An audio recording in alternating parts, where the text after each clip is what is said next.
The Adventures of Sherlock Holmes by Sir Arthur Conan Doyle. Adventure 5, The 5 Orange Pips.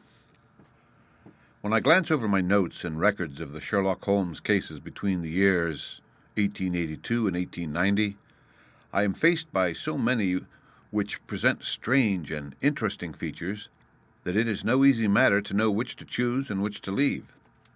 Some, however, have already gained publicity through the papers, and others have not offered a field for those peculiar qualities which my friend possessed in so high a degree, and which it is the object of these papers to illustrate.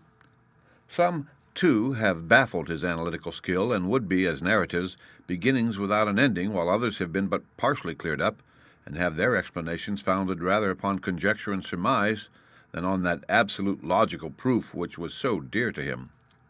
There is, however, one of these last which was so remarkable in its details and so startling in its results that I am tempted to give some account of it, in spite of the fact that there are points in connection with it which never have been and probably never will be entirely cleared up. The year 1887 furnished us with a long series of cases of greater or less interest, of which I retain the records. Among my headings under this 12 months, I find an account of the adventure of the Paradol Chamber of the Amateur Mendicant Society, who held a luxurious club in the lower vault of a furniture warehouse, of the facts connected with the loss of the British bark, the Sophie Anderson, of the singular adventures of the Grice Pattersons in the island of Uffa, and finally of the Camberwell poisoning case. In the latter, as may be remembered, Sherlock Holmes was able, by winding up the dead man's watch, to prove that it had been wound up 2 hours before, and that therefore the deceased had gone to bed within that time, a deduction which is of the greatest importance in clearing up the case. All these I may sketch out at some future date, but none of them present such singular features as the strange train of circumstances which I have now taken up my pen to describe. It was in the latter days of September, and the equinoctial gales had set in with exceptional violence. All day the wind had screamed and the rain had beaten against the windows, so that, even here in the heart of great handmade London, we were forced to raise our minds for the instant from the routine of life and to recognize the presence of those great elemental forces which shriek at mankind through the bars of his civilization like untamed beasts in a cage. As evening drew in, the storm grew higher and louder, and the wind cried and sobbed like a child in the chimney. Sherlock Holmes sat moodily at one side of the fireplace, cross-indexing his records of crime, while I, at the other, was deep in one of Clark Russell's fine sea stories until the howl of the gale from without seemed to blend with the text and the splash of the rain to lengthen out into the long swash of the sea waves. My wife was on a visit to her mother's, and for a few days I was a dweller once more in my old quarters at Baker Street. "Why," said I, glancing up at my companion, "that was surely the bell. Who could come tonight? Some friend of yours, perhaps?" "Except yourself, I have none," he answered. "I do not encourage visitors." "A client, then?" "If so, it is a serious case. Nothing less would bring a man out on such a day and at such an hour. But I take it that is more likely to be some crony of the landlady's." Sherlock Holmes was wrong in his conjecture, however, for there came a step in the passage and a tapping at the door. He stretched out his long arm to turn the lamp away from himself and towards the vacant chair upon which a newcomer must sit. "Come in," said he. The man who entered was young, some 22 at the outside, well-groomed and trimly clad, with something of refinement and delicacy in his bearing.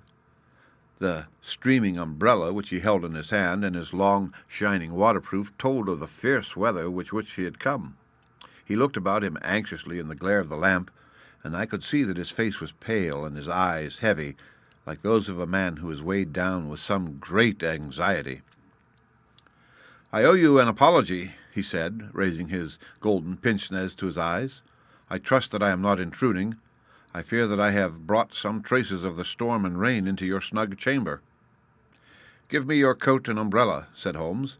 "They may rest here on the hook, and will be dry presently. You have come up from the southwest, I see." "Yes, from Horsham. That clay and chalk mixture which I see upon your toe-caps is quite distinctive." "I have come for advice." "That is easily got." "And help." "That is not always so easy." "I have heard of you, Mr. Holmes. I heard from Major Prendergast how you saved him in the Tankerville Club scandal. Ah, of course. He was wrongfully accused of cheating at cards. He said that you could solve anything.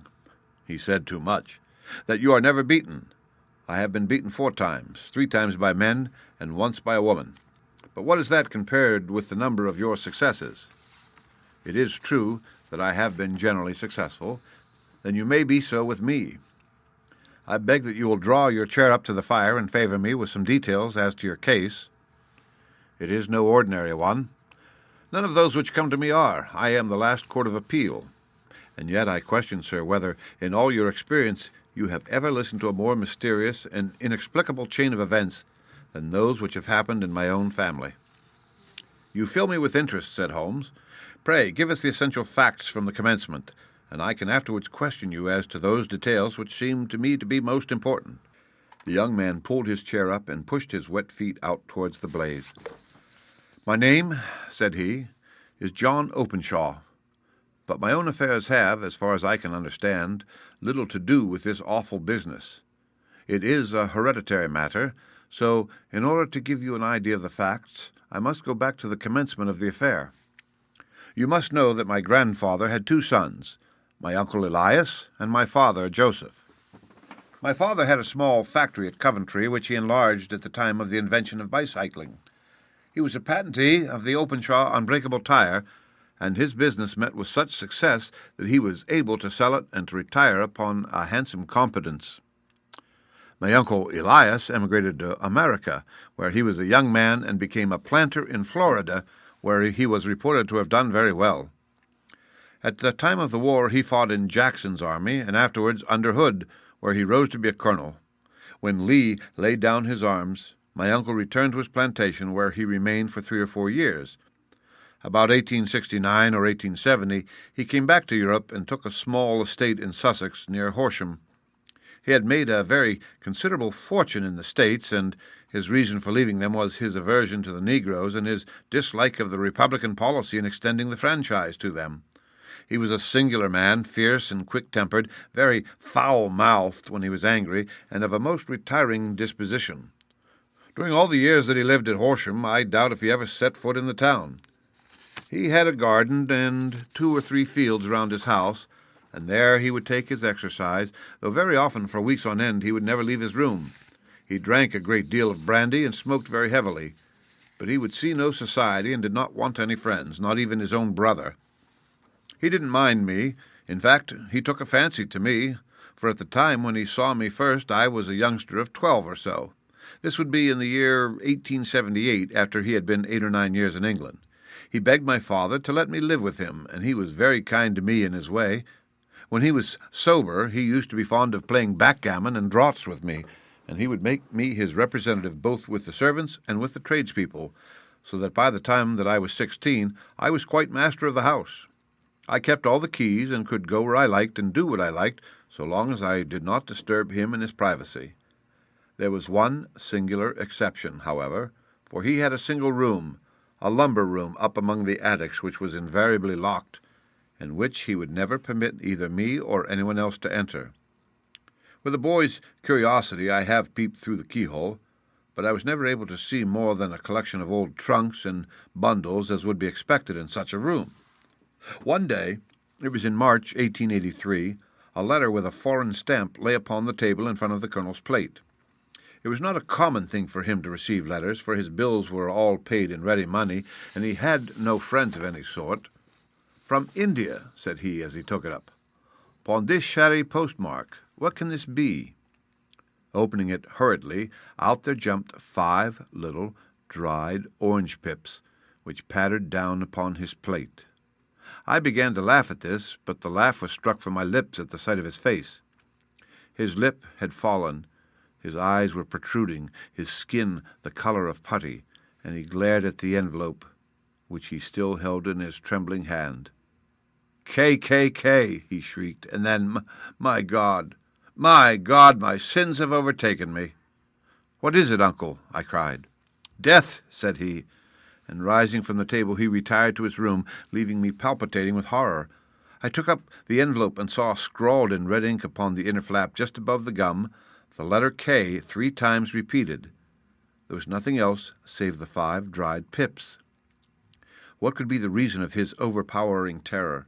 I left the breakfast table, and as I ascended the stair I met him coming down with an old rusty key which must have belonged to the attic in one hand and a small brass box like a cash box in the other. "They may do what they like, but I'll checkmate them still," said he, with an oath. "Tell Mary that I shall want a fire in my room today, and send down to Fordham the Horsham lawyer." I did as he ordered, and when the lawyer arrived I was asked to step up to the room. The fire was burning brightly, and in the grate there was a mass of black, fluffy ashes as of burned paper, while the brass box stood open and empty beside it. As I glanced at the box, I noticed, with a start, that upon the lid was printed the treble K which I had read in the morning upon the envelope. "I wish you, John," said my uncle, "to witness my will. I leave my estate, with all its advantages and all its disadvantages, to my brother, your father, whence it will no doubt descend to you. If you can enjoy it in peace, well and good. If you find you cannot, take my advice, my boy, and leave it to your deadliest enemy. I am sorry to give you such a two-edged thing, but I can't say what turn things are going to take. Kindly sign the paper where Mr. Fordham shows you." I signed the paper as directed, and the lawyer took it away with him. The singular incident made, as you may think, the deepest impression upon me, and I pondered over it and turned it every way in my mind without being able to make anything of it. Yet I could not shake off the vague feeling of dread which it left behind, though the sensation grew less keen as the weeks passed, and nothing happened to disturb the usual routine of our lives. I could see a change in my uncle, however. He drank more than ever, and he was less inclined for any sort of society. Most of his time he would spend in his room with the door locked upon the inside, but sometimes he would emerge in a sort of drunken frenzy and would burst out of the house and tear about the garden with a revolver in his hand, screaming out that he was afraid of no man and that he was not to be cooped up like a sheep in a pen by man or devil. When these hot fits were over, however, he would rush tumultuously in at the door and lock and bar it behind him like a man who can brazen it out no longer against the terror which lies at the roots of his soul. At such times I have seen his face, even on a cold day, glisten with moisture as though it were new raised from a basin. Well, to come to an end of the matter, Mr. Holmes, and not to abuse your patience, there came a night when he made one of those drunken sallies from which he never came back. We found him, when we went to search for him, face downward in a little green-scummed pool which lay at the foot of the garden. There was no sign of any violence, and the water was but 2 feet deep, so that the jury, having regard to his known eccentricity, brought in a verdict of suicide. But I, who knew how he winced from the very thought of death, had much ado to persuade myself that he had gone out of his way to meet it. The matter passed, however, and my father entered into possession of the estate and of some £14,000 which lay to his credit at the bank. "One moment," Holmes interposed. "Your statement is, I foresee, one of the most remarkable to which I have ever listened. Let me have the date of the reception by your uncle of the letter and the date of his supposed suicide." The letter arrived on March 10th, 1883. His death was 7 weeks later, upon the night of May 2nd. "Thank you. Pray, proceed." When my father took over the Horsham property, he, at my request, made a careful examination of the attic, which had been always locked up. We found the brass box there, although its contents had been destroyed. On the inside of the cover was a paper label with the initials of K, K, K repeated upon it, and letters, memoranda, receipts, and a register written beneath. These, we presume, indicated the nature of the papers which had been destroyed by Colonel Openshaw. For the rest, there was nothing of much importance in the attic, save a great many scattered papers and notebooks bearing upon my uncle's life in America. Some of them were of the war time, and showed that he had done his duty well and had borne the repute of a brave soldier. Others were of a date during the reconstruction of the Southern States, and were mostly concerned with politics, for he had evidently taken a strong part in opposing the carpetbag politicians who had been sent down from the North. Well, it was the beginning of 1884 when my father came to live at Horsham, and all went as well as possible with us until January of '85. On the 4th day after the New Year, I heard my father give a sharp cry of surprise as we sat together at the breakfast table. There he was, sitting with a newly opened envelope in one hand and 5 dried orange pips in the outstretched palm of the other hand. He had always laughed at what he called my cock and bull story about the colonel, but he looked very scared and puzzled now that the same thing had come upon himself. "Why, what on earth does this mean, John?" he stammered. My heart had turned to lead. "It is K, K, K," said I. He looked inside the envelope. "So it is," he cried. "Here are the very letters. But what is this written above them?" "Put the papers on the sundial," I read, peeping over his shoulders. "What papers? What sundial?" he asked. "The sundial in the garden. There is no other," said I. "But the papers must be those that are destroyed." "Pooh," said he, gripping hard at his courage. "We are in a civilized land here, and we can't have tomfoolery of this kind. Where does the thing come from?" "From Dundee," I answered, glancing at the postmark. "Some preposterous practical joke," said he. "What have I to do with sundials and papers? I shall take no notice of such nonsense." "I should certainly speak to the police," I said. And be laughed at for my pains? Nothing of the sort." "Then let me do so?" "No, I forbid you. I won't have a fuss made about such nonsense." It was in vain to argue with him, for he was a very obstinate man. I went about, however, with a heart which was full of forebodings. On the 3rd day after the coming of the letter, my father went from home to visit an old friend of his, Major Freebody, who is in command of one of the forts upon Portsdown Hill. I was glad that he should go, for it seemed to me that he was farther from danger when he was away from home. In that, however, I was in error. Upon the 2nd day of his absence, I received a telegram from the Major, imploring me to come at once. My father had fallen over one of the deep chalk pits which abound in the neighborhood, and was lying senseless with a shattered skull. I hurried to him, but he passed away without having ever regained his consciousness. He had, as it appears, been returning from Fareham in the twilight, and as the country was unknown to him and the chalk pit unfenced, the jury had no hesitation in bringing in a verdict of death from accidental causes. Carefully as I examined every fact connected with his death, I was unable to find anything which could suggest the idea of murder. There were no signs of violence, no footmarks, no robbery, no record of strangers having been seen upon the roads. And yet, I need not tell you that my mind was far from at ease, and that I was well nigh certain that some foul plot had been woven around him. In this sinister way I came into my inheritance. You'll ask me why I did not dispose of it. I answer, because I was well convinced that our troubles were in some way dependent upon an incident in my uncle's life, and that the danger would be as pressing in one house as in another. It was in January 1885 that my poor father met his end, and 2 years and 8 months have elapsed since then. During that time I have lived happily at Horsham, and I had begun to hope that this curse had passed away from the family, and that it had ended with the last generation. I had begun to take comfort too soon, however. Yesterday morning that blow fell in the very shape in which it had come upon my father. The young man took from his waistcoat a crumpled envelope, and turning to the table, he shook out upon it 5 little dried orange pips.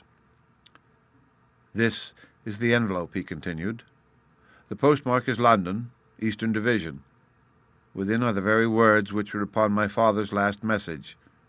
K, K, K, and then put the papers on the sundial." "What have you done?" asked Holmes. "Nothing." "Nothing?" To tell the truth," he sank his chin into his thin white hands, "I have felt helpless. I have felt like one of those poor rabbits when the snake is writhing towards it.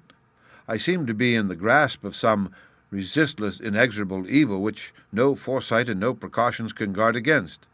"Tut, tut," cried Sherlock Holmes. "You must act, man, or you are lost. Nothing but energy can save you. This is no time for despair." "I have seen the police." "Ah, but they listen to my story with a smile. I am convinced that the inspector has formed the opinion that the letters are all practical jokes, and that the deaths of my relations were really accidents, as the jury stated, and were not to be connected with the warnings." Holmes shook his clenched hands in the air. "Incredible imbecility!" he cried. They have, however, allowed me a policeman who may remain in the house with me. Has he come with you tonight?" "No, his orders were to stay in the house." Again Holmes raved in the air. "Why did you come to me?" he cried, "and above all, why did you not come at once?" "I did not know. It was only today that I spoke to Major Prendergast about my troubles and was advised by him to come to you. It is really 2 days since you had the letter. We should have acted before this. You have no further evidence, I suppose, than that which you have placed before us, no suggestive detail which might help us?" "There is one thing," said John Openshaw. He rummaged in his coat pocket, and drawing out a piece of discoloured blue-tinted paper, he laid it out upon the table. "I have some remembrance," said he, "that on the day when my uncle burned the papers, I observed that the small, unburned margins which lay amid the ashes were of this particular colour. I found this single sheet upon the floor of his room, and I am inclined to think that it may be one of the papers which has, perhaps, fluttered out from among the others, and in that way has escaped destruction. Beyond the mention of Pips, I do not see that it helps us much. I think myself that it is a page from some private diary. The writing is undoubtedly my uncle's." Holmes moved the lamp, and we both bent over the sheet of paper, which showed by its ragged edge that it had indeed been torn from a book. It was headed March 1869, and beneath were the following enigmatical notices: 4th, Hudson came, same old platform. 7th, set the Pips on Macaulay, Patamore, and John Swain of St. Augustine. 9th, Macaulay cleared. 10th, John Swain cleared. 12th, visited Patamore, all well. "Thank you," said Holmes, folding up the paper and returning it to our visitor. "And now you must on no account lose another instant. We cannot spare time even to discuss what you have told me. You must get home instantly and act." "What shall I do?" "There is but one thing to do. It must be done at once. You must put this piece of paper which you have shown us into the brass box which you have described. You must also put in a note to say that all the other papers were burned by your uncle, and that this is the only one which remains. You must assert that in such words as will carry conviction with them. Having done this, you must at once put the box out upon the sundial as directed. Do you understand?" "Entirely. Do not think of revenge or anything of the sort at present. I think that we may gain that by means of the law. But we have our web to weave, while theirs is already woven. The first consideration is to remove the pressing danger which threatens you. The second is to clear up the mystery and to punish the guilty parties." "I thank you," said the young man, rising and pulling on his overcoat. "You have given me fresh life and hope. I shall certainly do as you advise. Do not lose an instant, and above all, take care of yourself in the meanwhile, for I do not think that there can be any doubt that you are threatened by a very real and imminent danger. How do you go back?" "It is not yet 9. The streets will be crowded, so I trust that you may be in safety, and yet you cannot guard yourself too closely." "I am armed." "That is well.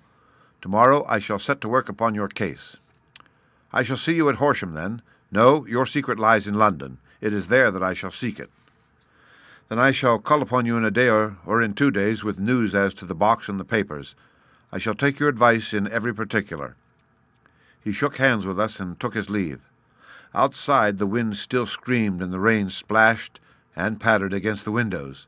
This strange, wild story seemed to have come to us from amid the mad elements, blown in upon us like a sheet of seaweed in a gale, and now to have been reabsorbed by them once more. Sherlock Holmes sat for some time in silence, with his head sunk forward and his eyes bent upon the red glow of the fire. Then he lit his pipe, and leaning back in his chair, he watched the blue smoke rings as they chased each other up to the ceiling. "I think, Watson," he remarked at last, "that of all our cases we have had none more fantastic than this. Save perhaps the sign of 4? Well, yes, perhaps save that one. And yet this John Openshaw seems to me to be walking amid even greater perils than did this Sholtos. But have you," I asked, "formed any definite conception as to what these perils are?"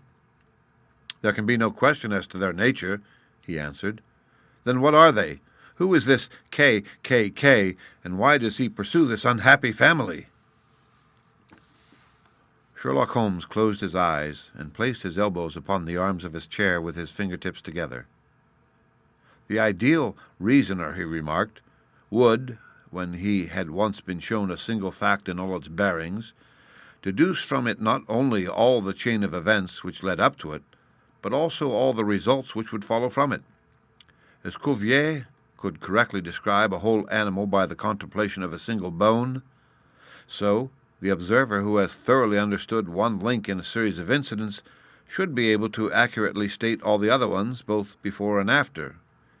We have not yet grasped the results which the reason alone can attain to. Problems may be solved in the study which have baffled all those who have sought a solution by the aid of their senses. To carry the art, however, to its highest pitch, it is necessary that the reasoner should be able to utilize all the facts which have come to his knowledge, and this in itself implies, as you will readily see, a possession of all knowledge which even in these days of free education and encyclopedias is a somewhat rare accomplishment. It is not so possible, however, that a man should possess all knowledge which is likely to be useful to him in his work, and this I have endeavored in my case to do. If I remember rightly, you on one occasion in the early days of our friendship defined my limits in a very precise fashion. Yes, I answered laughingly. It was a singular document. Philosophy, astronomy, and politics were marked at 0, I remember. Botany, variable. Geology, profound as regard the mud stains from any region within 50 miles of town. Chemistry, eccentric. Anatomy, unsystematic. Sensational literature and crime records unique. Violin player, boxer, swordsman, lawyer, and self-poisoner by cocaine and tobacco. Those, I think, were the main points of my analysis. Holmes grinned at the last item. Well, he said, I say now, as I said then, that a man should keep his little brain attic stocked with all the furniture that he is likely to use, and the rest he can put away in the lumber room of his library, where he can get it if he wants it. Now, for such a case as the one which has been submitted to us tonight, we need certainly to muster all our resources. Kindly hand me down the letter K of the American Encyclopedia, which stands upon the shelf beside you. Thank you. Now let us consider the situation and see what may be deduced from it. In the first place, we may start with a strong presumption that Colonel Openshaw had some very strong reason for leaving America. Men at his time of life do not change all their habits and exchange willingly that charming climate of Florida for the lonely life of an English provincial town. His extreme love of solitude in England suggests the idea that he was in fear of someone or something, so we may assume as a working hypothesis that it was fear of someone or something which drove him from America. As to what it was he feared, we can only deduce that by considering the formidable letters which were received by himself and his successors. Did you remark the postmarks of those letters? The first was from Pondicherry, the second from Dundee, and the third from London, from East London. What do you deduce from that? They are all seaports, that the writer was on board of a ship. Excellent. We already have a clue. There can be no doubt that the probability, the strong probability, is that the writer was on board of a ship. And now let us consider another point. In the case of Pondicherry, 7 weeks elapsed between the threat and its fulfillment. In Dundee, it was only some 3 or 4 days. Does that suggest anything? A greater distance to travel. But the letter also had a greater distance to come. Then I do not see the point. There is at least a presumption that the vessel in which the man or men are is a sailing ship. There is at least a presumption that the vessel in which the man or men are is a sailing ship. It looks as if they always send their singular warning or token before them when starting upon their mission. You see how quickly the deed followed the sign when it came from Dundee. If they had come from Pondicherry in a steamer, they would have arrived almost as soon as their letter. But as a matter of fact, 7 weeks elapsed. I think that those 7 weeks represent the difference between the mail boat which brought the letter and the sailing vessel which brought the writer. It is possible. More than that, it is probable. And now you see the deadly urgency of this new case and why I urged young Openshaw to caution. The blow has always fallen at the end of the time which it would take the senders to travel the distance. But this one comes from London, and therefore we cannot count upon delay." "Good God!" I cried. "What can it mean, this relentless persecution?" The papers which Openshaw carried are obviously of vital importance to the person or persons in the sailing ship. I think that it is quite clear that there must be more than one of them. A single man could not have carried out 2 deaths in such a way as to deceive a coroner's jury. There must have been several in it, and they must have been men of resource and determination. Their papers they mean to have, be the holder of them who it may. In this way, you see, KKK ceases to be initials of an individual and becomes the badge of a society. But of what society? "Have you never," said Sherlock Holmes, bending forward and sinking his voice, "have you never heard of the Ku Klux Klan?" "I never have." Holmes turned over the leaves of the book upon his knee. "Here it is," said he presently. Ku Klux Klan, a name derived from the fanciful resemblance to the sound produced by cocking a rifle. This terrible secret society was formed by some ex-Confederate soldiers in the Southern states after the Civil War, and it rapidly formed local branches in different parts of the country, notably in Tennessee, Louisiana, the Carolinas, Georgia, and Florida. Its power was used for political purposes, principally for the terrorizing of the Negro voters and the murdering and driving from the country of those who were opposed to its views. Its outrages were usually preceded by a warning sent to the marked man in some fantastic but generally recognized shape: a sprig of oak leaves in some parts, melon seeds or orange pips in others. On receiving this, the victim might either openly abjure his former ways, or might fly from the country. If he braved the matter out, death will unfailingly come upon him, and usually in some strange and unforeseen manner. So perfect was the organization of the society, and so systematic its methods, that there is hardly a case upon record where any man succeeded in braving it with impunity, or in which any of its outrages were traced home to the perpetrators. For some years the organization flourished in spite of the efforts of the United States government and of the better classes of the community in the South. Eventually, in the year 1869, the movement rather suddenly collapsed, although there have been sporadic outbreaks of the same sort since that date. "You'll observe," said Holmes, laying down the volume, "that the sudden breaking up of the society was coincident with the disappearance of Openshaw from America with their papers. It may well have been cause and effect. It is no wonder that he and his family have some of the more implacable spirits upon their track. You can understand that this register and diary may implicate some of the first men in the South, and that there may be many who will not sleep easy at night until it is recovered." "Then the page we have seen—" "Is such as we might expect. It ran, if I remember right, sent the pips to A, B, and C, that is, sent the society's warning to them. Then there are successive entries that A and B cleared or left the country, and finally that C was visited with, I fear, a sinister result for C. Well, I think, Doctor, that we may have let some light into this dark place, and I believe that the only chance young Openshaw has in the matter is to do what I have told him. There is nothing more to be said or to be done tonight, so hand me over my violin, and let us try to forget for half an hour the miserable weather and the still more miserable ways of our fellow men." It had cleared in the morning, and the sun was shining with a subdued brightness through the dim veil which hangs over the great city. Sherlock Holmes was already at breakfast when I came down. "You will excuse me for not waiting for you," said he. "I have, I foresee, a very busy day before me in looking into this case of young Openshaw's." "What steps will you take?" I asked. "It will very much depend upon the results of my first inquiries. I may have to go down to Horsham after all." "You will not go there first?" "No, I shall commence with the city. Just ring the bell, and the maid will bring up your coffee." As I waited, I lifted the unopened newspaper from the table and glanced my eye over it. It rested upon a heading which sent a chill to my heart. "Holmes!" I cried, "you are too late." "Ah," said he, laying down his cup, "I feared as much. How is it done?" He spoke calmly, but I could see that he was deeply moved. My eye caught the name of Openshaw in the heading, "Tragedy near Waterloo Bridge." Here is the account.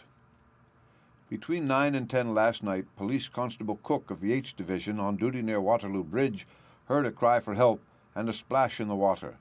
The night, however, was extremely dark and stormy, so that in spite of the help of several passers-by, it was quite impossible to effect a rescue. The alarm, however, was given, and, by the aid of the water police, the body was eventually recovered.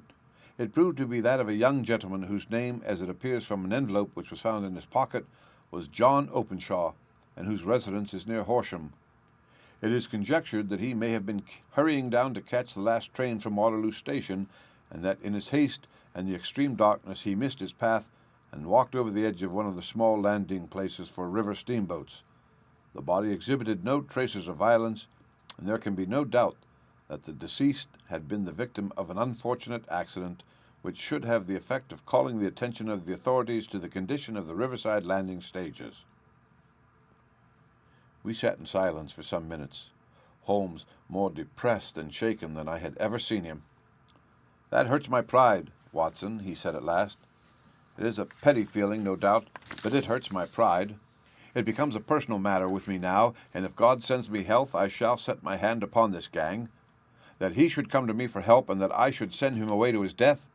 He sprang from his chair and paced about the room in uncontrollable agitation, with a flush upon his sallow cheeks and a nervous clasping and unclasping of his long, thin hands. "They must be cunning devils," he exclaimed at last. "How could they have decoyed him down there? The embankment is not on the direct line to the station. The bridge, no doubt, was too crowded even on such a night for their purpose. Well, Watson, we shall see who will win in the long run. I am going out now." "To the police?" "No. I shall be my own police. When I have spun the web they may take the flies, but not before." All day I was engaged in my professional work, and it was late in the evening before I returned to Baker Street. Sherlock Holmes had not come back yet. It was nearly 10 o'clock before he entered, looking pale and worn. He walked up to the sideboard, and tearing a piece from the loaf, he devoured it voraciously, washing it down with a long draught of water. "You're hungry," I remarked. "Starving." It escaped my memory. I had had nothing since breakfast. "Nothing?" "Not a bite. I had no time to think of it." "And how have you succeeded?" "Well. You have a clue?" "I have them in the hollow of my hand. Young Openshaw shall not long remain unavenged. Why, Watson, let us put their own devilish trademark upon them. It is well thought of." "What do you mean?" He took an orange from the cupboard, and tearing it to pieces, he squeezed out the pips upon the table. Of these he took 5 and thrust them into an envelope. On the inside of the flap he wrote S.H. for J.O. Then he sealed it and addressed it to Captain James Calhoun, bark Lone Star, Savannah, Georgia. "That will await him when he enters port," said he, chuckling. "It may give him a sleepless night. He will find it as sure a precursor of his fate as Openshaw did before him." "And who is this Captain Calhoun?" "The leader of the gang. I shall have the others, but he first." "How did you trace it, then?"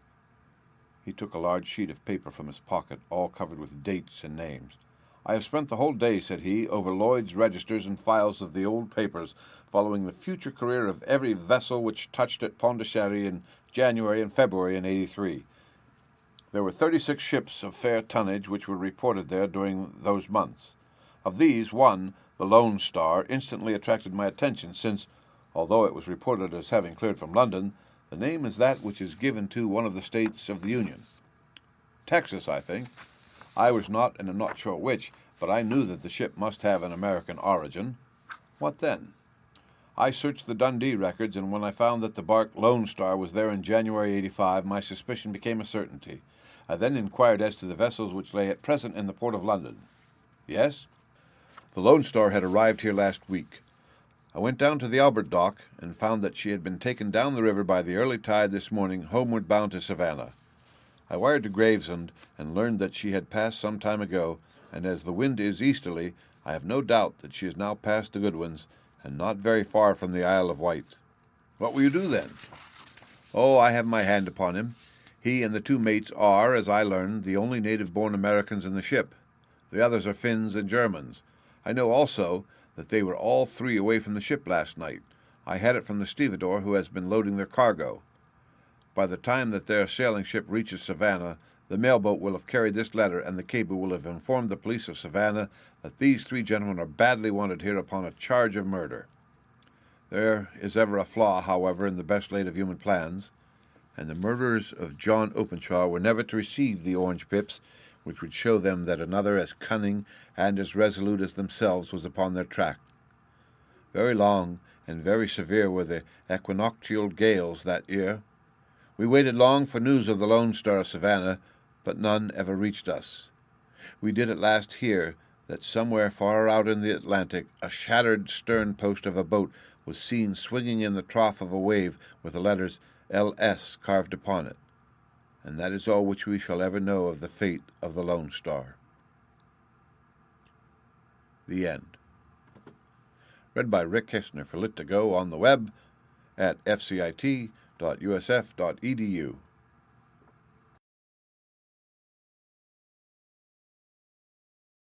The Adventures of Sherlock Holmes by Sir Arthur Conan Doyle. Adventure 6. The Man with the Twisted Lip. Isa Whitney, brother of the late Elias Whitney, D.D., principal of the Theological College of St. George's, was much addicted to opium. The habit grew upon him, as I understand, from some foolish freak when he was at college, for having read De Quincey's description of his dreams and sensations, he had drenched his tobacco with laudanum in an attempt to produce the same effects. He found, as so many more have done, that the practice is easier to attain than to get rid of, and for many years he continued to be a slave to the drug, an object of mingled horror and pity to his friends and relatives. I can see him now, with yellow, pasty face, drooping lids, and pinpoint pupils, all huddled in a chair, the wreck and ruin of a noble man. One night, it was in June '89, there came a ring to my bell about the hour when a man gives his first yawn and glances at the clock. I sat up in my chair, and my wife laid her needlework down in her lap and made a little face of disappointment. "A patient," said she. "You'll have to go out." I groaned, for I was newly come back from a weary day. We heard the door open, a few hurried words, and then quick steps upon the linoleum. Our own door flew open, and a lady clad in some dark-colored stuff with a black veil entered the room. "You will excuse my calling so late," she began, and then, suddenly losing her self-control, she ran forward, threw her arms about my wife's neck, and sobbed upon her shoulder. "Oh, I'm in such trouble," she cried. "I do so want a little help." "Why," said my wife, pulling up her veil, "it is Kate Whitney." "How you startled me, Kate! I had not an idea who you were when you came in." "I didn't know what to do, so I came straight to you." That was always the way. Folk who were in grief came to my wife like birds to a lighthouse. "It was very sweet of you to come. Now, you must have some wine and water and sit here comfortably and tell us all about it. Or should you rather that I send James off to bed?" "Oh, no. I want the doctor's advice and help, too. It's about Isa. He has not been home for 2 days. I'm so frightened about him." It was not the first time that she had spoken to us of her husband's trouble. To me as a doctor, to my wife as an old friend and school companion, we soothed and comforted her by such words as we could find. Did she know where her husband was? Was it possible that we could bring him back to her? It seems that it was. She had the surest information that of late he had, when the fit was on him, made use of an opium den in the farthest east of the city. Hitherto his orgies had always been confined to one day, and he had come back twitching and shattered in the evening. But now the spell had been upon him 48 hours, and he lay there, doubtless amongst the dregs of the dock, breathing in the poison or sleeping off the effects. There he was to be found, she was sure of it, at the Bar of Gold in Upper Swandam Lane. But what was she to do? How could she, a young and timid woman, make her way into such a place and pluck her husband out from among the ruffians who surrounded him? There was the case, and of course there was but one way out of it. Might I not escort her to this place? And then, as a second thought, why should she come at all? I was Isa Whitney's medical adviser, and, as such, I had influence over him. I could manage it better if I were alone.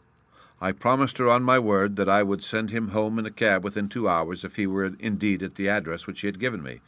And so in 10 minutes I had left my armchair and cheery sitting-room behind me, and was speeding eastward in a hansom on a strange errand, as it seemed to me at the time, though the future only could show how strange it was to be. But there was no great difficulty in the first stage of my adventure. Upper Swandam Lane is a vile alley, lurking behind the high wharves which line the north side of the river to the east of London Bridge. Between a slop shop and a gin shop, approached by a steep flight of stairs leading down to a black gap like the mouth of a cave, I found the den of which I was in search. Ordering my cab to wait, I passed down the steps, worn hollow in the centre by the ceaseless tread of drunken feet, and by the light of a flickering oil lamp above the door, I found the latch and made my way into a long, low room, thick and heavy with the brown opium smoke, and terraced with wooden berths like the forecastle of an emigrant ship. Through the gloom one could dimly catch a glimpse of bodies lying in strange, fantastic poses, bowed shoulders, bent knees, heads thrown back and chins pointing upward, with here and there a dark, lack-lustered eye turned upon the newcomer. Out of the black shadows there glimmered little red circles of light, now bright, now faint, as the burning poison waxed or waned in the bowls of the metal pipes. The most lay silent, but some muttered to themselves, and others talked together in a strange, low, monotonous voice, their conversation coming in gushes, and then suddenly tailing off into silence, each mumbling out his own thoughts and paying little heed to the words of his neighbour. At the farther end was a small brazier of burning charcoal, besides which, on a three-legged stool, there sat a tall, thin, old man, with his jaw resting upon his two fists, and his elbows upon his knees, staring into the fire. As I entered, a sallow Malay attendant had hurried up with a pipe for me and a supply of the drug, beckoning me to an empty berth. "Thank you, I have not come to stay," said I. "There is a friend of mine here, Mr. Isa Whitney, and I wish to speak with him." There was a movement and an exclamation from my right, and peering through the gloom I saw Whitney, pale, haggard, and unkempt, staring out at me. "My God, it's Watson," said he. He was in a pitiable state of reaction, with every nerve in a twitter. "I say, Watson, what o'clock is it?" "Nearly 11. "Of what day?" "Of Friday, June the 19th. "Good heavens! I thought it was Wednesday." "It is Wednesday. What do you want to frighten a chap for?" He sank his face into his arms and began to sob in a high, treble key. "I tell you that it is Friday, man. Your wife has been waiting this 2 days for you. You should be ashamed of yourself." "So I am. But you've got mixed, Watson, for I have only been here a few hours, 3 pipes, 4 pipes, I forget how many. But I'll go home with you. I wouldn't frighten Kate, poor little Kate. Give me your hand. Have your cab?" "Yes, I have one waiting." "Then I shall go in it. But I must owe something. Find what I owe, Watson. I am all off colour. I can do nothing for myself." I walked down the narrow passage between the double row of sleepers, holding my breath to keep out the vile, stupefying fumes of the drug, and looking about for the manager. As I passed the tall man who sat by the brazier, I felt a sudden pluck at my skirt, and a low voice whispered, "Walk past me, and then look back at me." The words fell quite distinctly upon my ear. I glanced down. They could only have come from the very old man at my side, and yet he sat now as absorbed as ever, very thin, very wrinkled, bent with age, an opium pipe dangling down from between his knees as though it had dropped in sheer lassitude from his fingers. I took 2 steps forward and looked back.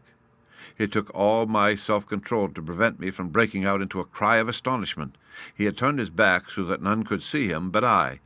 His form had filled out, his wrinkles were gone, the dull eyes had regained their fire, and there, sitting by the fire and grinning at my surprise, was none other than Sherlock Holmes. He made a slight motion to me to approach him, and instantly, as he turned his half-face round to the company, once more subsided into a doddering, loose-lipped senility. "Holmes," I whispered, "what on earth are you doing in this den?" "As low as you can," he answered. "I have excellent ears. If you would have the great kindness to get rid of that saltish friend of yours, I should be exceedingly glad to have a little talk with you." "I have a cab outside." "Then pray send him home in it. You may safely trust him, for he appears to be too limp to get into any mischief. I should recommend you also send a note by the cabman to your wife to say that you have thrown in your lot with me. If you will wait outside, I shall be with you in 5 minutes." It was difficult to refuse any of Sherlock Holmes' requests, for they were always so exceedingly definite and put forward with such a quiet air of mastery. I felt, however, that when Whitney was once confined in the cab, my mission was practically accomplished, and as for the rest, I could not wish anything better than to be associated with my friend in one of those singular adventures which were the normal condition of his existence. In a few minutes I had written my note, paid Whitney's bill, led him out to the cab, and seen him driven through the darkness. In a very short time a decrepit figure had emerged from the opium den, and I was walking down the street with Sherlock Holmes. For 2 streets he shuffled along with a bent back and an uncertain foot. Then, glancing quickly round, he straightened himself out and burst into a hearty fit of laughter. "I suppose, Watson," said he, "that you imagine that I have added opium smoking to cocaine injections and all the other little weaknesses on which you have favored me with your medical views. I was certainly surprised to find you there, but not more so than I to find you. I came to find a friend, and I to find an enemy." "An enemy?" "Yes, one of my natural enemies, or shall I say my natural prey. Briefly, Watson, I am in the midst of a very remarkable inquiry, and I have hoped to find a clue in the incoherent ramblings of these sots, as I have done before now. Had I been recognized in that den, my life would not have been worth an hour's purchase, for I have used it before now for my own purposes, and the rascally Lascar who runs it has sworn to have vengeance upon me. There is a trapdoor at the back of that building, near the corner of Paul's Wharf, which could tell some strange tales of what has passed through it upon the moonless nights." "What? You do not mean bodies?" "Aye, bodies, Watson. We should be rich men if we had £1,000 for every poor devil who has been done to death in that den. It is the vilest murder trap on the whole riverside, and I fear that Neville St. Clair has entered it never to leave it more. But our trap should be here." He put his 2 forefingers between his teeth and whistled shrilly, a signal which was answered by a similar whistle from the distance, followed shortly by the rattle of wheels and the clink of horses' hoofs. "Now, Watson," said Holmes, as a tall dog-cart dashed up through the gloom, throwing out 2 golden tunnels of yellow light from its side lanterns, "you'll come with me, won't you?" "If I can be of use." "Oh, a trusty comrade is always of use, and a chronicler still more so. My room at the Cedars is a double-bedded one." "The Cedars?" "Yes, that is Mr. St. Clair's house. I am staying there while I conduct the inquiry." "Where is it, then?" "Near Lee, in Kent.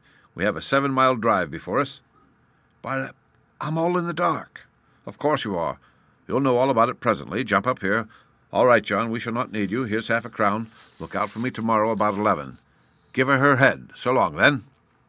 He flicked the horse with his whip, and we dashed away through the endless succession of sombre and deserted streets which widened gradually until we were flying across a broad balustraded bridge with the murky river flowing sluggishly beneath us. Beyond lay another dull wilderness of bricks and mortar, its silence broken only by the heavy regular footfall of the policeman, or the songs and shouts of some belated party of revellers.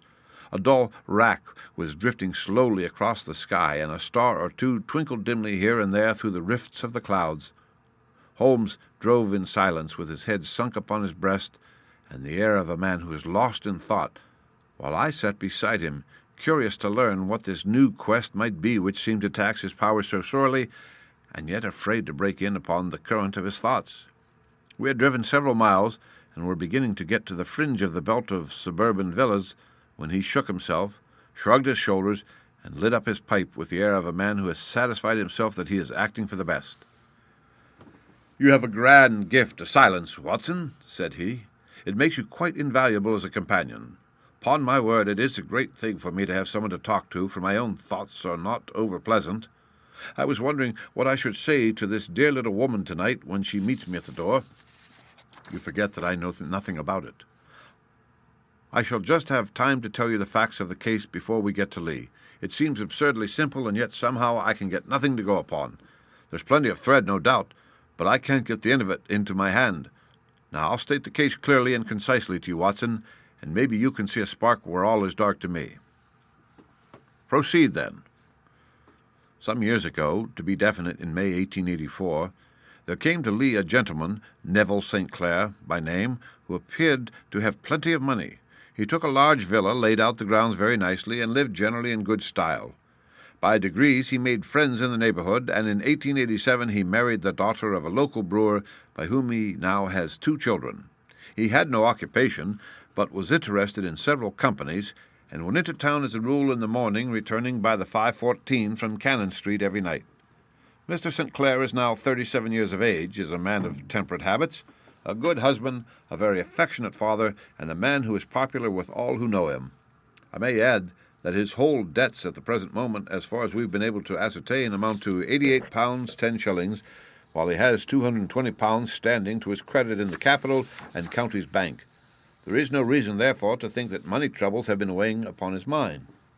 Last Monday, Mr. Neville St. Clair went into the town rather earlier than usual, remarking before he started that he had 2 important commissions to perform, and that he would bring his little boy home a box of bricks.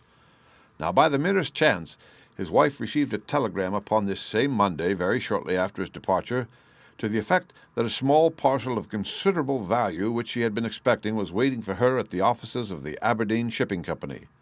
Now, if you are well up in your London, you will know that the office of the company is in Fresno Street, which branches out of Upper Swandam Lane, where you found me tonight. Mrs. St. Clair had her lunch, started for the city, did some shopping, proceeded to the company's office, got her packet, and found herself at exactly 4:35 walking through Swandam Lane on her way back to the station. Have you followed me so far? It is very clear.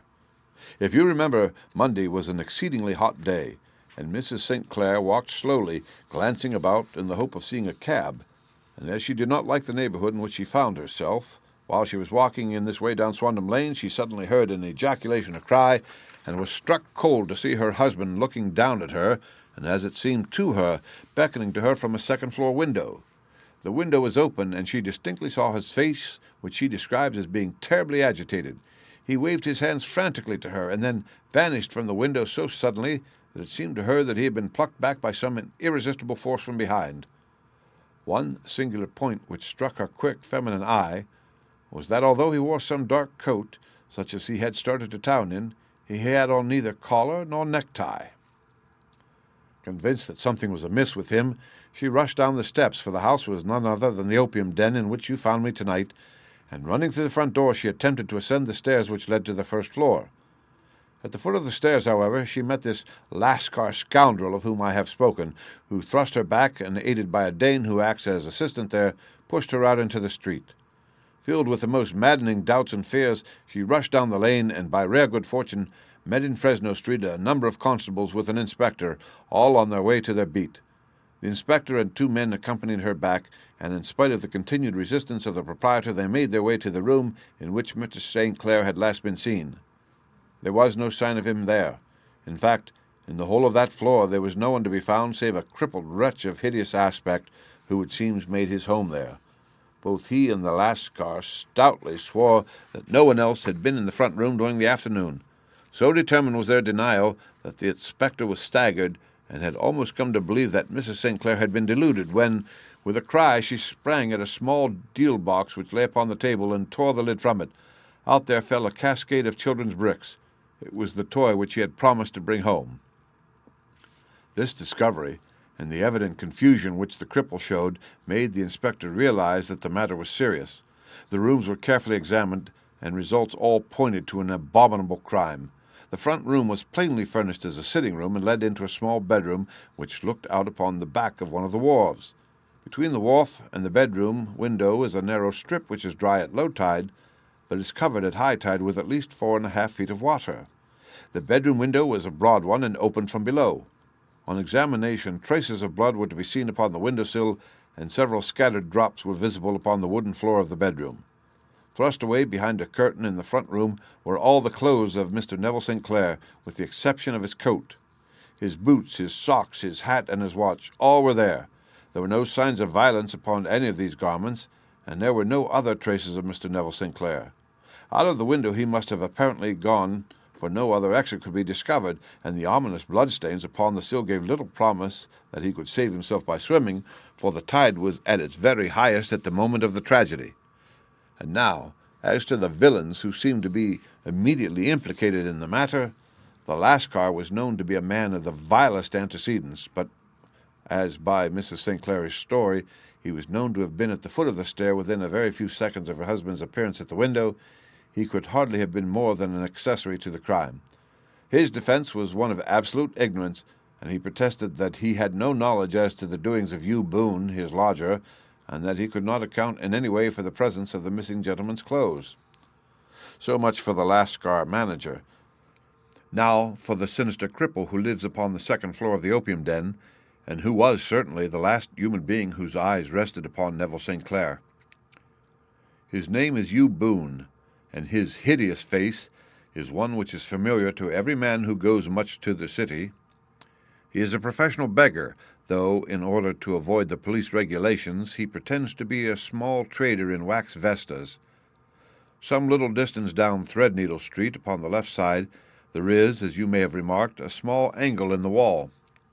Here it is that this creature takes his daily seat, cross-legged, with his tiny stock of matches on his lap, and as he is a piteous spectacle, a small rain of charity descends into the greasy leather cap which lies upon the pavement beside him. I have watched the fellow more than once before ever I thought of making his professional acquaintance, and I have been surprised at the harvest which he has reaped in a short time. His appearance, you see, is so remarkable that no one can pass by him without observing him. A shock of orange hair, a pale face disfigured by a horrible scar which by its contraction has turned up the outer edge of his upper lip, a bulldog chin, and a pair of very penetrating dark eyes which present a singular contrast to the color of his hair, all mark him out from amid the common crowd of mendicants, and so too does his wit, for he is ever ready with a reply to any piece of chaff which may be thrown at him by the passers-by. This is the man whom we now learn to have been the lodger at the opium den, and to have been the last man to see the gentleman of whom we are in quest. But a cripple, said I. What could he have done single-handed against a man in the prime of life? He is a cripple in the sense that he walks with a limp, but in other respects he appears to be a powerful and well-nurtured man. Surely your medical experience would tell you, Watson, that weakness in one limb is often compensated for by exceptional strength in the others. Pray, continue your narrative. Mrs. St. Clair had fainted at the sight of the blood upon the window, and she was escorted home in a cab by the police, as her presence could be of no help to them in their investigations. Inspector Barton, who had charge of the case, made a very careful examination of the premises, but without finding anything which threw any light upon the matter. One mistake had been made in not arresting Boone instantly, as he was allowed some few minutes during which he might have communicated with his friend the Lascar, but this fault was soon remedied, and he was seized and searched without anything being found which could incriminate him. There were, it is true, some blood stains upon his right shirt-sleeve, but he pointed to his ring finger, which had been cut near the nail, and explained that the bleeding came from there, adding that he had been to the window not long before, and that the stains which had been observed there came doubtless from the same source. He denied strenuously having ever seen Mr. Neville St. Clair, and swore that the presence of the clothes in the room was as much a mystery to him as to the police. As to Mrs. St. Clair's assertion that she had actually seen her husband at the window, he declared that she must have either been mad or dreaming. He was removed, loudly protesting, to the police station, while the inspector remained upon the premises in the hope that the ebbing tide might afford some fresh clue. And it did, though they hardly found upon the mud bank what they had feared to find. It was Neville St. Clair's coat, and not Neville St. Clair, which lay uncovered as the tide receded. And what do you think they found in the pockets? I can't imagine. No, I don't think you would guess. Every pocket stuffed with pennies and halfpennies, 421 pennies and 270 halfpennies. It was no wonder that it had not been swept away by the tide. But a human body is a different matter. There is a fierce eddy between the wharf and the house. It seemed likely enough that the weighted coat had remained when the stripped body had been sucked away into the river. But I understand that all the other clothes were found in the room. Would the body be dressed in a coat alone? No, sir, but the facts might be met speciously enough. Suppose that this man Boone had thrust Neville St. Clair through a window, there is no human eye which could have seen the deed. What would he do then? It would of course instantly strike him that he must get rid of the telltale garments. He would seize the coat then, and be in the act of throwing it out when it would occur to him that it would swim and not sink. He has little time, for he has heard the scuffle downstairs when the wife tried to force her way up, and perhaps he has already heard from his Lascar confederate that the police are hurrying up the street. There is not an instant to be lost. He rushes to some secret hoard where he has accumulated the fruits of his beggary, and he stuffs all the coins upon which he can lay his hands into the pockets to make sure of the coach sinking. He throws it out, and would have done the same with the other garments had not he heard the rush of steps below, and only just had time to close the window when the police appeared. It certainly sounds feasible. Well, we will take it as a working hypothesis for want of a better. Boone, as I have told you, was arrested and taken to the station, but it could not be shown that there had ever been before anything against him. He had for years been known as a professional beggar, but his life appeared to have been a very quiet and innocent one. There the matter stands at present, and the questions which have to be solved, what Neville St. Clair was doing in the opium den, what happened to him when there, where he is now, and what Hugh Boone had to do with his disappearance, are all as far from a solution as ever. I confess that I cannot recall any case within my experience which looked at the first glance so simple, and yet which presented such difficulties. While Sherlock Holmes had been detailing this singular series of events, we had been whirling through the outskirts of the great town until the last straggling horses had been left behind, and we rattled along with a country hedge upon either side of us. Just as he finished, however, we drove through 2 scattered villages where a few lights still glimmered in the windows. "We are on the outskirts of Lee," said my companion. "We have touched on 3 English counties in our short drive, starting in Middlesex, passing over an angle of Surrey, and ending in Kent. See that light among the trees? That is the Cedars, and beside that lamp sits a woman whose anxious ears have already, I have little doubt, caught the clink of our horses' feet." "But why are you not conducting the case from Baker Street?" I asked. "Because there are many inquiries which must be made out here. Mrs. St. Clair has most kindly put 2 rooms at my disposal, and you may rest assured that she will have nothing but a welcome from my friend and colleague. I hate to meet her, Watson, when I have no news of her husband. Here we are. Whoa there, whoa!" We had pulled up in front of a large villa which stood within its own grounds. A stable boy had run out to the horse's head, and springing down, I followed Holmes up the small winding gravel drive which led to the house. As we approached, the door flew open, and a little blonde woman stood in the opening, clad in some sort of light mousseline de soie, with a touch of fluffy pink chiffon at her neck and wrists. She stood with her figure outlined against the flood of light, one hand upon the door, one half raised in her eagerness, her body slightly bent, her head and face protruded, with eager eyes and parted lips, a standing question. "Well," she cried, "well," and then, seeing that there were 2 of us, she gave a cry of hope, which sank into a groan as she saw that my companion shook his head and shrugged his shoulders. "No good news?" "None." "No bad?" "No." "Thank God for that. But come in. You must be weary, for you have had a long day. This is my friend, Dr. Watson. He has been of most vital use to me in several of my cases, and a lucky chance has made it possible for me to bring him out and associate him with this investigation." "I am delighted to see you," said she, pressing my hand warmly. "You will, I am sure, forgive anything that may be wanting in our arrangements when you consider the blow which has come so suddenly upon us."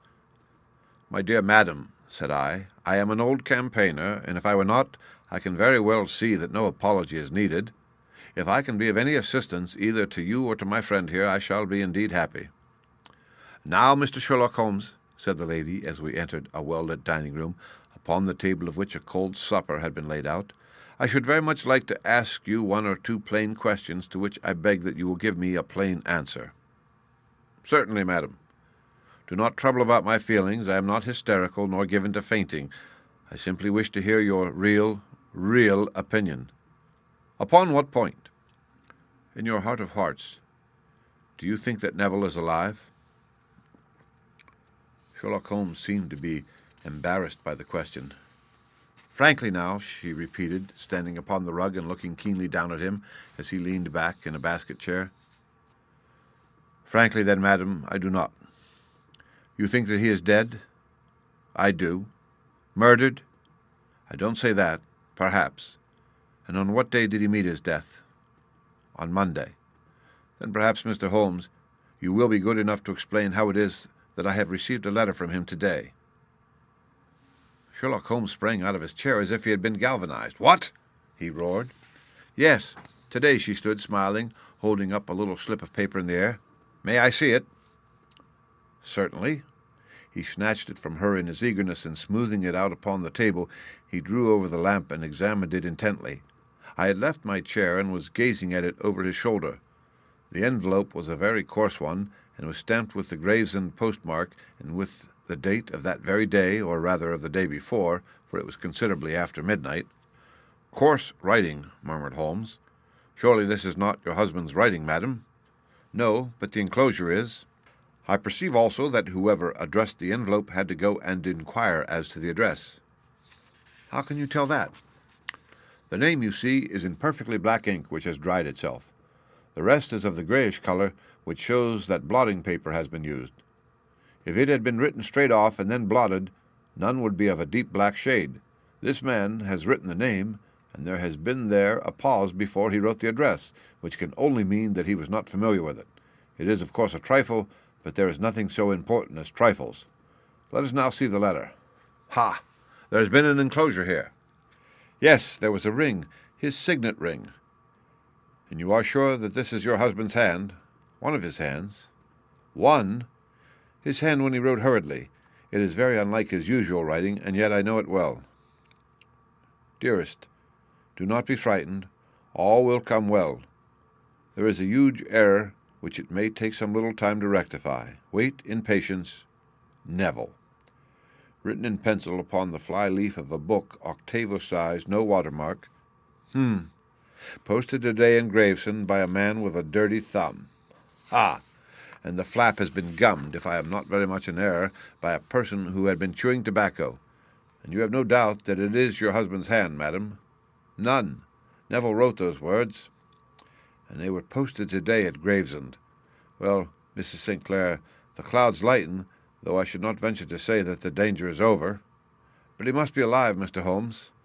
Unless this is a clever forgery to put us on the wrong scent. The ring, after all, proves nothing. It may have been taken from him. No, it is his very own writing. Very well. It may, however, have been written on Monday and only posted today. That is possible. If so, much may have happened between. Oh, you must not discourage me, Mr. Holmes. I know that all is well with him. There is so keen a sympathy between us that I should know if evil came upon him. On the very day that I saw him last, he cut himself in the bedroom, and yet I in the dining-room rushed upstairs instantly with the utmost certainty that something had happened. Do you think that I would respond to such a trifle and yet be ignorant of his death? I have seen too much not to know that the impression of a woman may be more valuable than the conclusion of an analytical reasoner, and in this letter you certainly have a very strong piece of evidence to corroborate your view. But if your husband is alive and able to write letters, why should he remain away from you? I cannot imagine. It is unthinkable.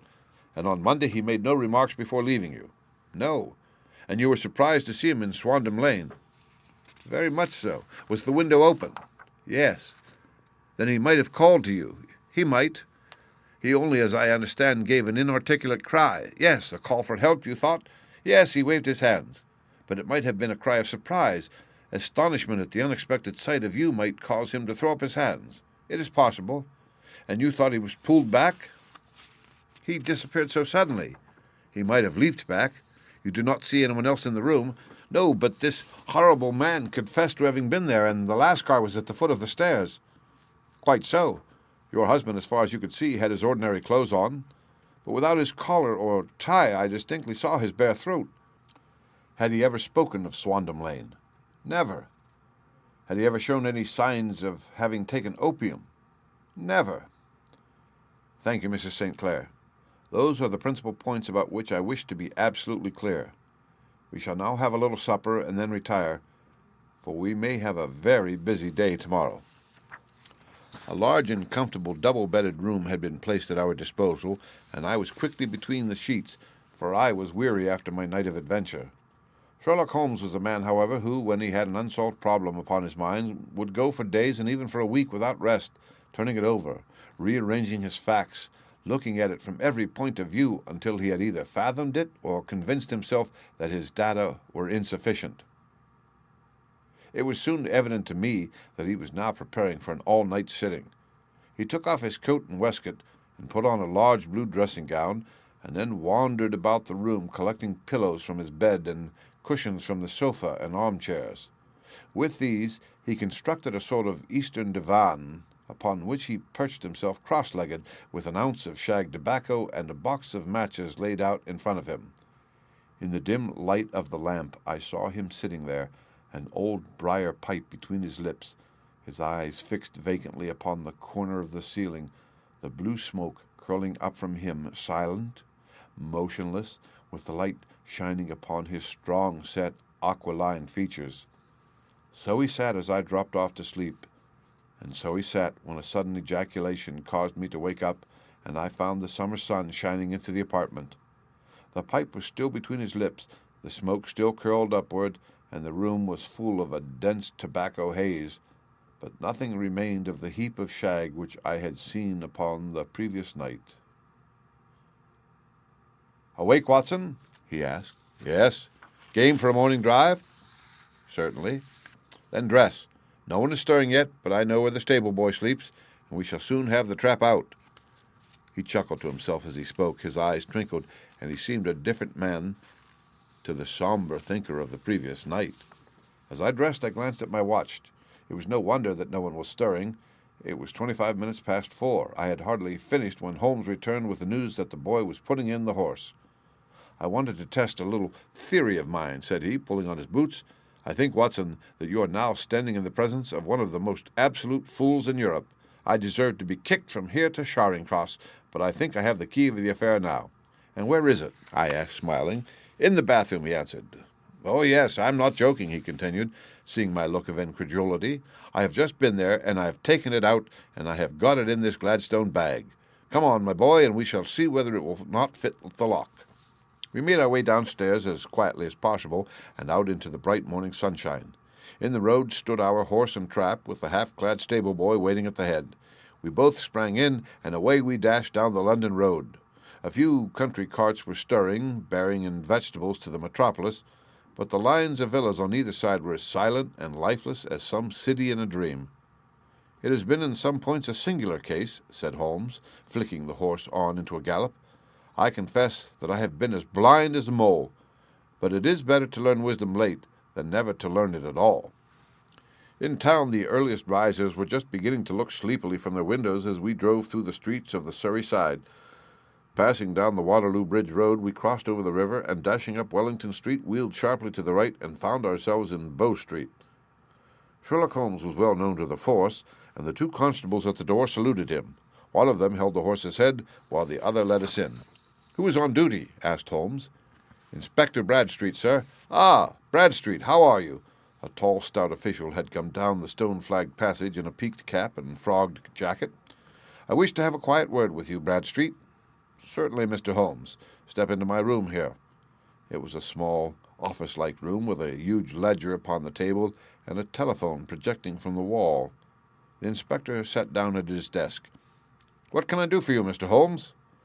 "I called about that beggarman, Boone, the one who was charged with being concerned in the disappearance of Mr. Neville St. Clair of Lee." "Yes. He was brought up and remanded for further inquiries." "So I heard. You have him here?" "In the cells." "Is he quiet?" "Oh, he gives no trouble, but he is a dirty scoundrel." "Dirty?"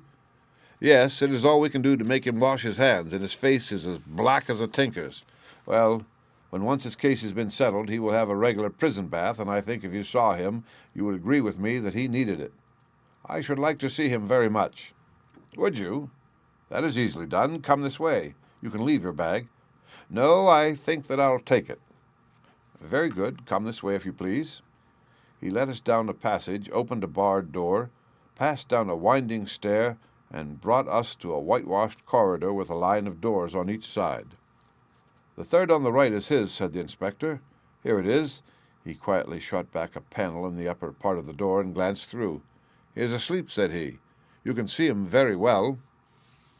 We both put our eyes to the grating. The prisoner lay with his face towards us in a very deep sleep, breathing slowly and heavily. He was a middle-sized man, coarsely clad as it became his calling, and with a coloured shirt protruding through the rent in his tattered coat. He was, as the inspector had said, extremely dirty, but the grime which covered his face could not conceal its repulsive ugliness. A broad weal from an old scar ran right across it from eye to chin, and by its contraction had turned up one side of the upper lip, so that 3 teeth were exposed in a perpetual snarl. A shock of very bright red hair grew low over his eyes and forehead. "He's a beauty, isn't he?" said the inspector.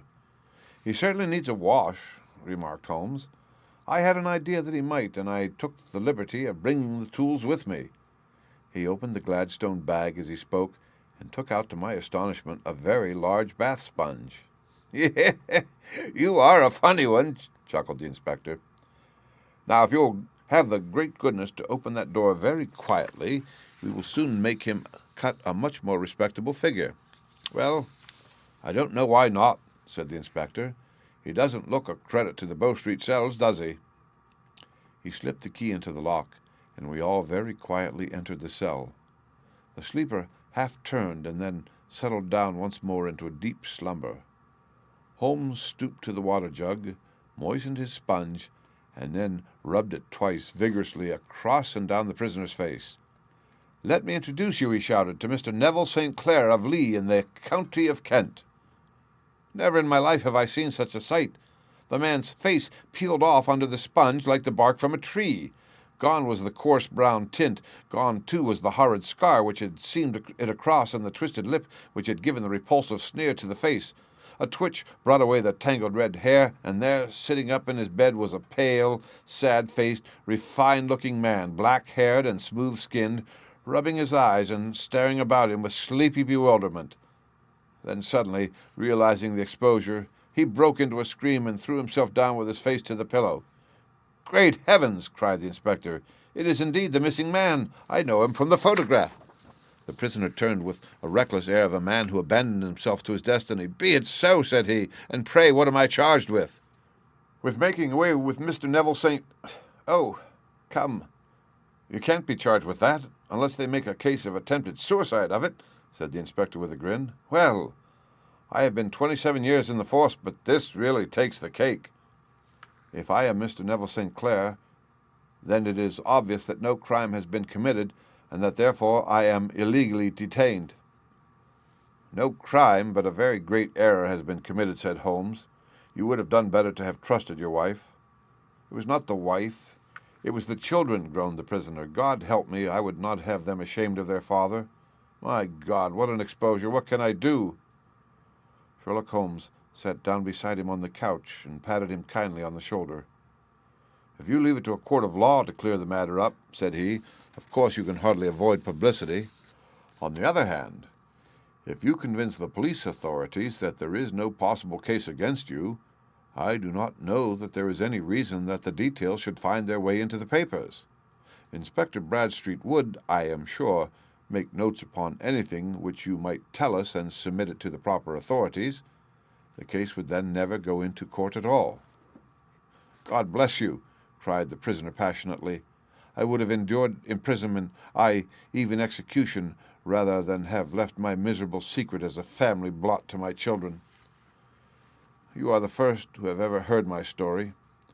My father was a schoolmaster in Chesterfield, where I received an excellent education. I travelled in my youth, took to the stage, and finally became a reporter on an evening paper in London. One day my editor wished to have a series of articles upon begging in the metropolis, and I volunteered to supply them. There was the point from which all my adventures started. It was only by trying begging as an amateur that I could get the facts upon which to base my articles. When an actor, I had, of course, learned all the secrets of making up, and had been famous in the green room for my skill. I took advantage now of my attainments. I painted my face, and to make myself as pitiable as possible, I made a good scar and fixed one side of my lip in a twist by the aid of a small slip of flesh-colored plaster. Then, with a red head of hair and an appropriate dress, I took my station in the business part of the city, ostensibly as a match seller, but really as a beggar. For 7 hours I plied my trade, and when I returned home in the evening I found to my surprise that I had received no less than 26 shillings 4 pence. I wrote my articles, and thought little more of the matter until some time later I backed a bill for a friend and had a writ served upon me for £25. I was at my wits' end where to get the money, but a sudden idea came to me. I begged a fortnight's grace from the creditor, and asked for a holiday from my employers, and spent the time in begging in the city under my disguise. In 10 days I had the money and had paid the debt. Well, you can imagine how hard it was to settle down to arduous work at £2 a week, when I knew that I could earn as much in a day by smearing my face with a little paint, laying my cap on the ground, and sitting still. It was a long fight between my pride and the money, but the dollars won at last, and I threw up reporting and sat day after day in the corner which I had first chosen, inspiring pity by my ghastly face and filling my pockets with coppers. Only one man knew my secret. He was the keeper of a low den in which I used to lodge in Swandam Lane, where I could every morning emerge as a squalid beggar, and in the evenings transform myself into a well-dressed man about town. This fellow, a Lascar, was well paid by me for his rooms, so that I knew that my secret was safe in his possession. Well, very soon I found that I was saving considerable sums of money. I do not mean that any beggar in the streets of London could earn £700 a year, which is less than my average takings, but I had exceptional advantages in my power of making up, and also in a facility of repartee which improved my practice and made me quite a recognized character in the city.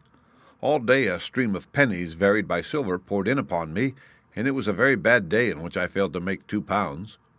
As I grew richer, I grew more ambitious, took a house in the country, and eventually married, without anyone having a suspicion as to my real occupation. My dear wife knew that I had business in the city. She little knew what. Last Monday I had finished for the day, and was dressing in my room above the opium den, when I looked out my window and saw, to my horror and astonishment, that my wife was standing in the street with her eyes fixed full upon me. I gave a cry of surprise, threw up my arms to cover my face, and rushing to my confidant, the Lascar, entreated him to prevent anyone from coming up to me. I heard her voice downstairs, but I knew that she could not ascend. Swiftly I threw off my clothes, pulled on those of a beggar, and put on my pigments and wig. Even a wife's eyes could not pierce so complete a disguise. But then it occurred to me that there might be a search in the room, and that the clothes might betray me. I threw open the window, reopening by my violence a small cut which I had inflicted upon myself in the bedroom that morning. Then I seized my coat, which was weighted by the coppers which I had just transferred to it from the leather bag in which I carried my takings. I hurled it out of the window, and it disappeared into the Thames. The other clothes would have followed, but at that moment there was a rush of constables up the stair, and a few minutes after I found, rather, I confess to my relief, that instead of being identified as Mr. Neville St. Clair, I was arrested as his murderer. I do not know that there is anything else for me to explain. I was determined to preserve my disguise as long as possible, and hence my preference for a dirty face. Knowing that my wife would be terribly anxious, I slipped off my ring, and confided it to the Lascar at a moment when no constable was watching me, together with a hurried scrawl telling her that she had no cause to fear. "That note only reached her yesterday," said Holmes. "Good God, what a week she must have spent!" "The police have watched this Lascar," said Inspector Bradstreet, "and I can quite understand that he might find it difficult to post a letter unobserved. Probably he handed it to some sailor customer of his who forgot all about it for some days." "That was it," said Holmes, nodding approvingly. "I have no doubt of it. But have you never been prosecuted for begging?" "Many times. But what was the fine to me?" "It must stop here, however," said Bradstreet. "If the police are to hush this thing up, there must be no more of you Boone. I have sworn it by the most solemn oaths which a man can take. In that case, I think that it is probable that no further steps may be taken. But if you are found again, then all must come out. I am sure, Mr. Holmes, that we are very much indebted to you for having cleared the matter up. I wish I knew how you reach your results." "I reached this one," said my friend, "by sitting upon 5 pillows and consuming an ounce of shag. I think, Watson, that if we drive to Baker Street, we shall just be in time for breakfast." The End. Read by Rick Kistner for Lit to Go on the web at fcit.usf.edu.